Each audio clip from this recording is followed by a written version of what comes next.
ബ്രിട്ടനിലെ ഭരണം മുസ്ലിം വിഭാഗക്കാർ ഏറ്റെടുത്തു സർ?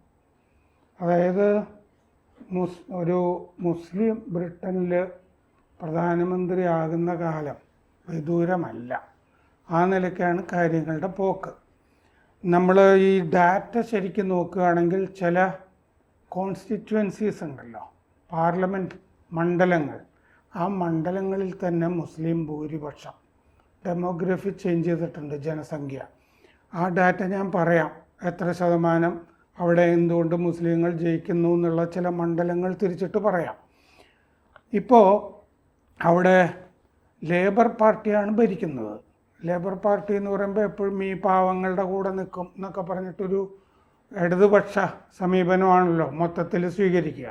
അപ്പോൾ അവരെ മുസ്ലിങ്ങൾ ലേബർ പാർട്ടിയെ പൊതുവെ വിഴുങ്ങുന്നതായിട്ടാണ് കാണുന്നത്. ഇപ്പോൾ കെയ്ത് സ്റ്റാമർ പ്രധാനമന്ത്രി, അദ്ദേഹത്തിന് ഇന്ത്യയുമായിട്ട് നല്ല ബന്ധം ഉണ്ടാക്കിയാൽ കൊള്ളാം എന്നുള്ള ആഗ്രഹമൊക്കെ ഉണ്ട്. പക്ഷേ ആ ആഗ്രഹമൊക്കെ അങ്ങനെ നിലനിൽക്കണം എന്നില്ല. കാരണം ഇന്ത്യ വിരുദ്ധമാണ് പൊതുവെ ഈ ഭരണകൂടത്തിലുള്ള ആളുകളുടെ സമീപനം, പ്രത്യേകിച്ച് മുസ്ലിങ്ങൾ ലേബർ പാർട്ടിയെ നിയന്ത്രിക്കുന്നതുകൊണ്ട്. ഇപ്പോൾ അവിടെ നിയമമന്ത്രി, അവിടെ ചാൻസലർ എന്നൊക്കെയാണല്ലോ പറയുക, അവിടെ നിയമമന്ത്രി, അതായത് secretary of state four justice, അത് ഷബാന മുഹമ്മദ് മുസ്ലിമാണ്, നിയമമന്ത്രിയുടെ സ്ഥാനത്തുള്ളത്. അതുപോലെ വിദ്യാഭ്യാസ മന്ത്രിയുടെ സ്ഥാനത്തിരിക്കുന്നത് ഒരു മൊല്ലാക്കയാണ്. സാധാരണ നമ്മളിവിടെ മലബാറിലൊക്കെ ബഹളമൊക്കെ ഉണ്ടാക്കുന്ന മൗലവിമാരെയൊക്കെ കാണുന്നില്ലേ, സ്ത്രീകൾ സ്റ്റേജിൽ കയറരുത് എന്നൊക്കെ പറയുന്ന, അതുപോലെ തന്നെ ഇരിക്കുന്ന ഒരാൾ. അദ്ദേഹത്തിൻ്റെ പേര് സർ ഹമീദ് പട്ടേൽ എന്നാണ്. ഓഫ്സ്റ്റഡിൻ്റെ ചെയർമാൻ, അതായത് office of standards in education, office of standards in education, അതിൻ്റെ അധ്യക്ഷൻ സർ ഹമീദ് പട്ടേൽ എന്ന് പറഞ്ഞ ആളാണ്. ബ്രൈറ്റൺ, അതായത് ഈ തലസ്ഥാനം ലണ്ടനാണല്ലോ UK-യുടെ, അവിടുത്തെ മേയർ മുസ്ലിമാണ്. ബ്രൈറ്റണിലെ മേയർ മുസ്ലിമാണ്. ഇങ്ങനെ ഇന്ത്യ വിരുദ്ധ ശക്തികൾ ആണ് പ്രധാനപ്പെട്ട സ്ഥലങ്ങളിലൊക്കെ പദവികൾ വഹിക്കുന്നത്. ഈ 2024 തെരഞ്ഞെടുപ്പിൽ, കഴിഞ്ഞ കൊല്ലമാണ് അവിടെ പൊതു തെരഞ്ഞെടുപ്പ് നടന്നത്, മറ്റേ ഋഷി സുനാക്ക് രാജിവെച്ചതിന് ശേഷം. 2024 തെരഞ്ഞെടുപ്പിൽ മൊത്തം 650 സീറ്റിൽ 411 സീറ്റ് ലേബർ പാർട്ടിക്ക് കിട്ടി ഹൗസ് ഓഫ് കോമൺസിൽ. അപ്പോൾ ഇതിന് മുമ്പ് തിരഞ്ഞെടുപ്പ് നടന്ന 2019 ഇതിൻ്റെ പകുതി സീറ്റ് ലേബർ കക്ഷിക്ക് കിട്ടിയിരുന്നുള്ളൂ, 202 സീറ്റ്. 202 സീറ്റ് എന്നുള്ളത് 411 ഇരട്ടിച്ചു. ഇങ്ങനെ ഇരട്ടിക്കാനുള്ള കാര്യം മുസ്ലിം വോട്ടാണ് എന്നുള്ളത് ഡാറ്റയിൽ നിന്ന് വ്യക്തമാണ്. അപ്പോൾ നമ്മുടെ കൂടെ ആരാണ് നിൽക്കുന്നതെന്ന് വെച്ച് കഴിഞ്ഞാൽ അവർക്ക് വേണ്ടി കാര്യങ്ങൾ ചെയ്യേണ്ടി വരുമല്ലോ. അത് ഇരട്ടിച്ചതിൻ്റെ കാരണം മുസ്ലിങ്ങളാണ് എന്ന് പറയുന്നുണ്ട്. അവരുടെ വീടുകളിരിക്കുന്ന കോൺസ്റ്റിറ്റ്യുവൻസിയിലൊക്കെയാണ് ചെയ്തിരിക്കുന്നത്. ഇനി ഈ ലേബർ പാർട്ടിക്ക് ലേബർ മുസ്ലിം നെറ്റ്വർക്ക് എന്ന് പറഞ്ഞിട്ടൊരു സംവിധാനമുണ്ട്. ഈ ലേബർ മുസ്ലിം നെറ്റ്വർക്ക് പറഞ്ഞിരിക്കുന്നത് ബ്രിട്ടനിലാകെ 500-ലധികം മുസ്ലിം കൗൺസിലർമാരുണ്ടെന്നാണ്. പല സ്ഥലങ്ങളിലും കൗൺസിലുകൾ കാണുമല്ലോ, ഈ മേയർമാരും ഒക്കെ ഉണ്ടാകുമല്ലോ, അവിടെയൊക്കെ കൗൺസിലർമാരായിട്ട് 500 പേര് ആകെ ഉണ്ട് എന്ന് പറഞ്ഞാൽ ഒട്ടും മോശമല്ല. 75% ഈ മുസ്ലിം കൗൺസിലർമാർ 500-ലധികം ഉണ്ട്. ആ 500 പേരിൽ 75% ലേബർ പാർട്ടിയുടെ കൗൺസിലർമാരാണ്. എന്ന് പറഞ്ഞാൽ മുസ്ലിങ്ങൾ പൊതുവെ ലേബർ പാർട്ടിയുടെ കൂടെയാണ്. ലോക്കൽ തിരഞ്ഞെടുപ്പിലായാലും കൊള്ളാം, പാർലമെൻറ്റ് തിരഞ്ഞെടുപ്പിലായാലും കൊള്ളാം. 2019 പൊതു തിരഞ്ഞെടുപ്പിൽ 80% മുസ്ലിങ്ങളും ലേബർ പാർട്ടിയുടെ കൂടെ നിന്നതായിട്ട് ഡാറ്റ വ്യക്തമാക്കുന്നുണ്ട്. അപ്പോൾ ആഗോള മുസ്ലിം സംഭവങ്ങളിൽ പ്രതികരണം എങ്ങനെയാണെന്നനുസരിച്ചിട്ട് മാറ്റം വരാറുണ്ട്. ഇപ്പോൾ 2-3 കാര്യങ്ങൾ പറയാം. 2003 50% മുസ്ലിങ്ങളാണ് ലേബർ പാർട്ടിയുടെ കൂടെ ഉണ്ടായിരുന്നത് ബ്രിട്ടനിൽ. 2003 ഒരു 20 കൊല്ലം മുമ്പ് 50% മുസ്ലിങ്ങൾ ലേബർ പാർട്ടിയുടെ കൂടെ ഉണ്ടായിരുന്നുള്ളൂ. അത് ഇറാൻ ഇറാഖ് യുദ്ധം നടക്കുന്ന സമയമാണ്. ആ ഇറാഖ് യുദ്ധം നടക്കുന്ന സമയത്ത് ആ യുദ്ധത്തിൽ പട്ടാളം ഇടപെടുന്നതിനെ, അമേരിക്കൻ പട്ടാളമൊക്കെ ഇടപെടുന്നതിന് ബ്രിട്ടൻ അനുകൂലിച്ചിരുന്നു. അതുകൊണ്ടാണ് 50% ഒതുങ്ങിയത് മുസ്ലിം പിന്തുണ. ലേബർ മുസ്ലിം വോട്ട് കുറേ അങ്ങനെ കിട്ടിയില്ല. രണ്ടാമത്തെ സംഭവം എന്താണെന്ന് വെച്ചാൽ 2019 ലേബർ പാർട്ടിയുടെ കൂടെ 80% മുസ്ലിങ്ങൾ നിന്നു. എന്താണെന്ന് വെച്ചാൽ ലേബർ പാർട്ടി പലസ്തീനെ പിന്തുണച്ചു, അതുകൊണ്ടാണ്. അപ്പം മുസ്ലിം വോട്ട് കൂടി. മൂന്നാമത് 2024 കഴിഞ്ഞ തവണത്തെ തെരഞ്ഞെടുപ്പിൽ 80% ഇല്ല, 63% മുസ്ലിങ്ങളാണ് ലേബർ പാർട്ടിയുടെ കൂടെ നിന്നിരിക്കുന്നത്. ഹമാസ് മറ്റേ ഇസ്രയേലിനെ ആക്രമിച്ചു കഴിഞ്ഞപ്പോൾ ലേബർ പാർട്ടിയുടെ നേതാക്കൾ മൊത്തത്തിൽ പിന്തുണ ഹമാസിന് കൊടുക്കുന്നതിൽ അത്ര ശ്രദ്ധിച്ചില്ല. മൊത്തത്തിൽ ഹമാസ് ചെയ്താണ് ശരി എന്ന് പറഞ്ഞിരുന്നെങ്കിൽ കുഴപ്പം ഇല്ലായിരുന്നു. പക്ഷേ നാറ്റോയുടെയൊക്കെ ഭാഗമാണല്ലോ യൂറോപ്പ്, അമേരിക്കയാണ് നാറ്റോയെ നയിക്കുന്നത്. അതുകൊണ്ട് അങ്ങനെ പറയാനായിട്ട് ഒരു വിമുഖത കാണിച്ചു. അതുകൊണ്ട് അത് 63% കുറഞ്ഞു. രാജ്യാന്തര സഹായം, ഈ പലസ്തീനുള്ള വെടിനിർത്തൽ, ഈ കാര്യങ്ങളിലൊന്നും ഉറച്ച അഭിപ്രായം ലേബർ പാർട്ടി പറഞ്ഞില്ല. അതാണ് കാരണം. അപ്പോൾ വേണ്ടത്ര തുണ കിട്ടിയില്ല, വോട്ട് ശതമാനം കുറഞ്ഞു മുസ്ലിങ്ങളുടെ. അപ്പോൾ ഇനി അത് തിരിച്ചു പിടിക്കണ്ടേ 80%-ലേക്ക് ഉള്ള പരിപാടിയാണ് ഇപ്പോൾ ലേബർ കക്ഷി ചെയ്തുകൊണ്ടിരിക്കുന്നത്. പിന്നെ കഴിഞ്ഞ തെരഞ്ഞെടുപ്പിൽ തന്നെ നോക്കിയാൽ സ്വതന്ത്ര മുസ്ലിം സ്ഥാനാർത്ഥികൾ അവർക്ക് ഭൂരിപക്ഷമുള്ള സ്ഥലങ്ങളിലൊക്കെ നിന്നിടത്തൊക്കെ ജയിച്ചിട്ടുണ്ട്.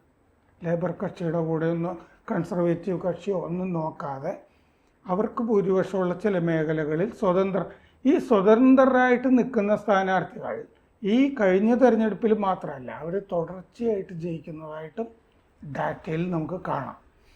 അപ്പോൾ അവിടെ ഈ പല സ്ഥലങ്ങളിലും പല പ്രവിശ്യകളിലും ഡെമോഗ്രഫി മാറി വരുന്നുണ്ട്, മുസ്ലിം ഭൂരിപക്ഷത്തിലേക്ക് വരുന്നുണ്ട്. മണ്ഡലം തിരിച്ച് ലേബർ കക്ഷിക്ക് കിട്ടിയ മുസ്ലിം MP-മാരുടെ പേരും മണ്ഡലവും പറയാം. ഡാറ്റ പറഞ്ഞാലല്ലേ തെളിവാകും. ബ്രാഡ്ഫോർഡ് വെസ്റ്റ് മുസ്ലിങ്ങൾ എത്രയാണെന്നറിയോ? ബ്രാഡ്ഫോർഡ് വെസ്റ്റ് എന്ന് പറഞ്ഞ പാർലമെൻ്ററി മണ്ഡലത്തിൽ 58.7% ഭൂരിപക്ഷമാണ്. ആ മണ്ഡലത്തിൽ ഭൂരിപക്ഷം മുസ്ലിങ്ങളാണ്. അവിടെ ജയിച്ചിരിക്കുന്ന നാസ് ഷാ, അതായത് 58.7% മുസ്ലിങ്ങളുള്ള മണ്ഡലത്തിൽ നാസ് ഷാ ലേബർ പാർട്ടി സ്ഥാനാർത്ഥി. Birmingham hall green and Moseley മണ്ഡലം 54.4% മുസ്ലിങ്ങൾ, മുസ്ലിം ഭൂരിപക്ഷ പാർലമെൻറ്റ് മണ്ഡലം. അവിടെ ജയിച്ചിരിക്കുന്നത് താഹിർ അലി. പിന്നെ ബെത്നൽ ഗ്രീൻ, അവിടെ മുസ്ലിങ്ങളുടെ എണ്ണം 46.6% എന്ന് പറഞ്ഞാൽ ഭൂരിപക്ഷത്തിൻ്റെ അടുത്തെത്തി. അവിടെ റുഷ്നാര അലി ആണ് MP. പിന്നെ ബ്രാഡ്ഫോർഡ് ഈസ്റ്റ് 44.3% ഭൂരിപക്ഷത്തിൻ്റെ അടുത്ത്. അവിടെ ഇമ്രാൻ ഹുസൈൻ MP.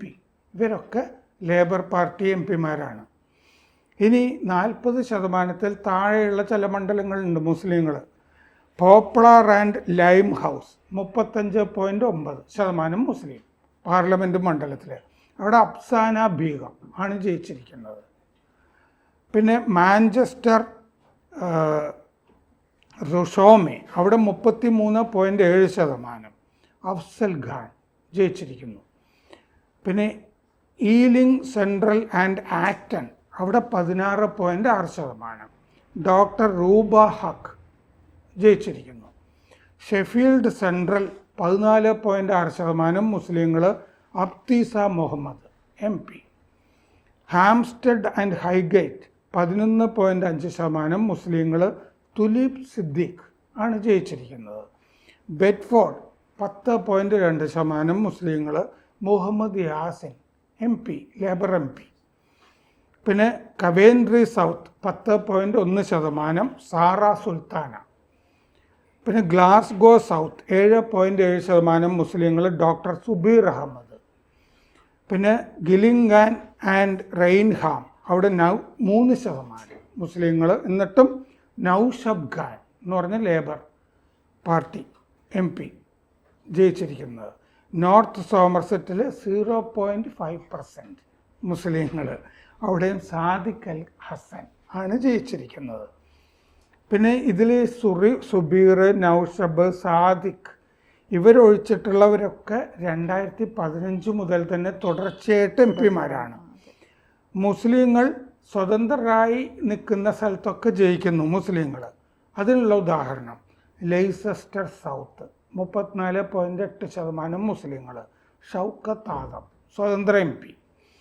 ബ്ലാക്ക്ബേൺ 46.8% മുസ്ലിങ്ങളുള്ള സ്ഥലം. അവിടെയും സ്വതന്ത്ര മുസ്ലിമായിട്ട് നിന്ന അഡ്നാൻ ഹുസൈൻ ജയിച്ചു.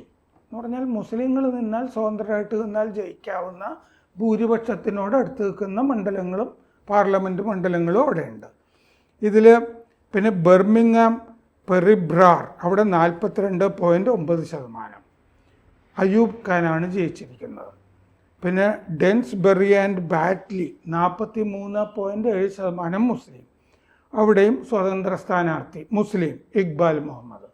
അപ്പോൾ സ്വതന്ത്ര സ്ഥാനാർത്ഥികളും ജയിക്കുന്നു അവർ ഭൂരിപക്ഷത്തിൻ്റെ അടുത്ത് നിൽക്കുന്ന സ്ഥലങ്ങളിൽ.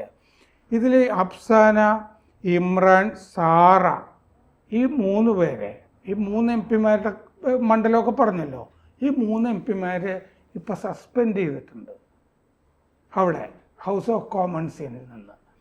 അതിനെന്താ കാരണം എന്ന് വെച്ച് കഴിഞ്ഞാൽ അവർ അവിടെ ഈ 2 കുട്ടികൾ എന്നുള്ളൊരു നിയമം കൊണ്ടുവന്നിരുന്നു.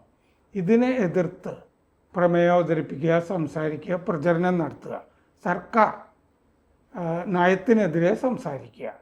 അതുകൊണ്ടാണ് അവരെ സസ്പെൻഡ് ചെയ്തിരിക്കുന്നത്. അവരാകുമ്പോൾ ഒരുപാട് കുട്ടികൾ വേണമല്ലോ, എന്നാലല്ലേ ജനസംഖ്യയിൽ മാറ്റം വരുള്ളൂ. 2 പറ്റില്ല എന്ന് പറഞ്ഞ ആളുകളാണ് സസ്പെൻഡ് ചെയ്തു. പിന്നെ പലസ്തീൻ കാര്യത്തിൽ അവർ ലേബർ കക്ഷിയുടെ നയത്തിന് വിരുദ്ധമായിട്ട് നിന്നു. ഇപ്പോഴത്തെ അവസ്ഥയിൽ വാർത്തകളിലൊക്കെ കാണുന്നത് ഇങ്ങനെ പോയാൽ ലേബർ പാർട്ടി തന്നെ പിളരാൻ സാധ്യതയുണ്ട് എന്നാണ്.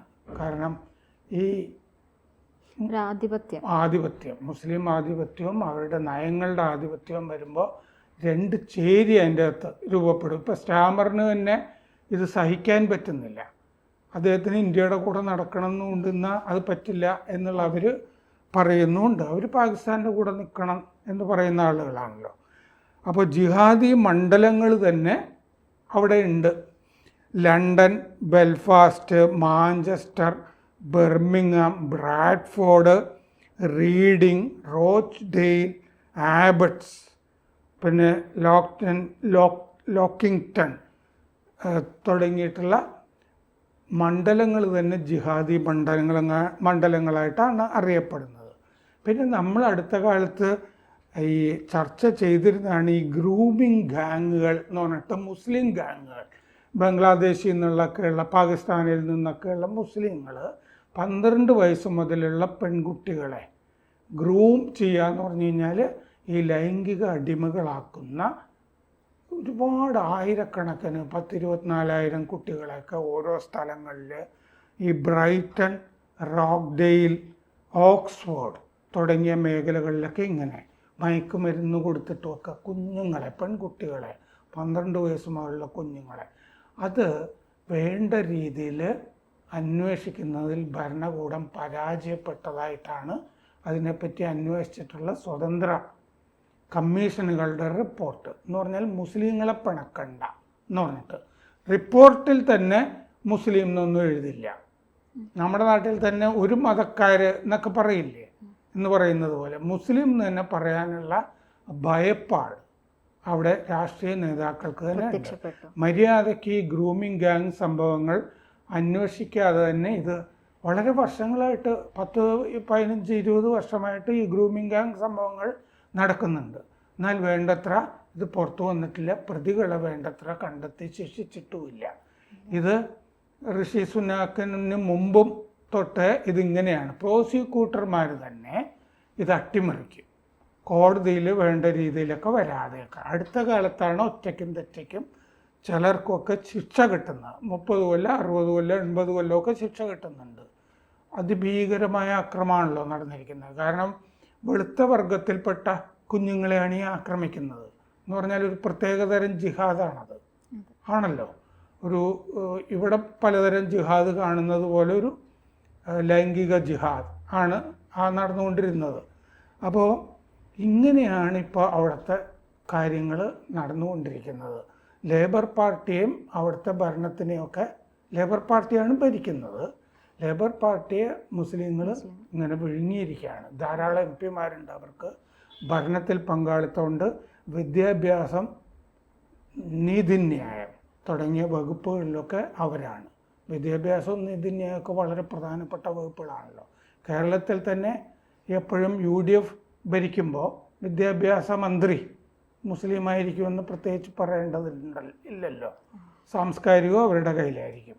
അതുകൊണ്ട് ചെയ്യാവുന്ന കാര്യങ്ങൾ സ്കൂൾ അനുവദിക്കുക, അല്ലേ, നിയമനങ്ങൾ നടത്തുക, ഇങ്ങനെ ഇതെല്ലാം ഒളിഞ്ഞും തെളിഞ്ഞും പല സ്ഥലത്തും ഇങ്ങനെ നടക്കുന്നുണ്ട്. ബ്രിട്ടനിൽ ഇത് കൂടുതലാണ്.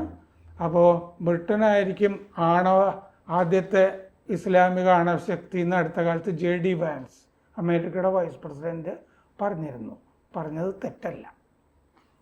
അവരവിടെ അതിശക്തി ആയിട്ട് തെളിഞ്ഞുകൊണ്ടിരിക്കുകയാണ്, മുന്നോട്ട് വരികയാണ്.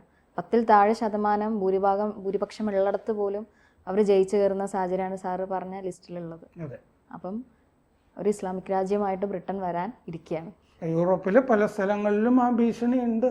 ആ ഭീഷണി അറിഞ്ഞിട്ടിപ്പോൾ ഫ്രാൻസ്, ജർമ്മനി തുടങ്ങിയ ഇറ്റലി തുടങ്ങിയ സ്ഥലങ്ങളിലൊക്കെ പലത് തീവ്ര കക്ഷികൾ രംഗത്ത് വരുന്നുമുണ്ട്. അവർക്ക് കൂടുതൽ വോട്ടുമൊക്കെ കിട്ടുന്നുണ്ട്. ജനങ്ങൾ തിരിച്ചറിയുന്നുണ്ട്. ബ്രിട്ടനിലെ ജനം തിരിച്ചറിഞ്ഞാൽ തന്നെ രക്ഷപ്പെടുത്താൻ കഴിയുന്ന വിധത്തിലല്ല കാര്യങ്ങൾ. കൂടുതൽ വാർത്തകളും വിശേഷങ്ങളും നിങ്ങളിലേക്ക് എത്താൻ ABC മലയാളം സബ്സ്ക്രൈബ് ചെയ്യുക, ബെൽ ബട്ടണും അമർത്തുക.